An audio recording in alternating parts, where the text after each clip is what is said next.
Un rapport explosif des Nations Unies, révélé récemment par la presse belge, met en lumière une stratégie de mainmise du Rwanda sur l'est de la République démocratique du Congo, RDC. Selon ce document confidentiel, Kigali, en collaboration étroite avec le groupe armé M23, organise méthodiquement la construction d'un État parallèle dans les zones occupées. Malgré l'accord de paix signé en juin dernier avec Kinshasa, le Rwanda n'aurait pas retiré ses troupes.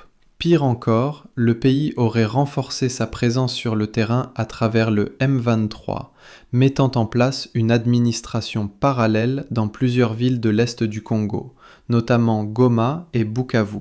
Ce que révèle le rapport de l'ONU, des postes clés, gouverneurs, maires, police, douane, exploitation minière, sont désormais occupés par des figures liées au M23. Les mines stratégiques, notamment celles de Rubaya, riches en coltan et étain, sont exploitées sous le contrôle du M23, avec le soutien logistique et militaire du Rwanda. L'objectif non dissimulé serait, selon les experts de l'ONU, la prise de contrôle directe du territoire congolais et de ses ressources naturelles. Une violation flagrante des accords de paix. Le rapport, rédigé sous la direction de la juriste belge Mélanie de Groef, met en cause la volonté réelle de Kigali de respecter les engagements signés. Le Rwanda n'aurait entamé aucun retrait de ses forces armées et le M23 continuerait d'occuper les territoires conquis sans intention de les restituer. Les experts parlent d'une stratégie de domination durable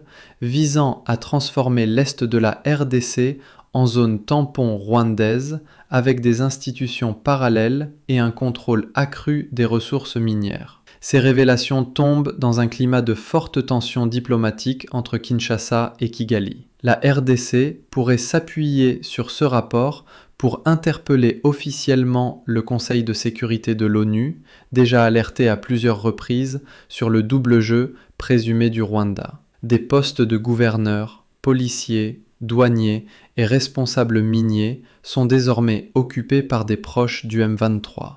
Les ressources, comme le coltan et l'étain, sont exploitées illégalement sous supervision rwandaise.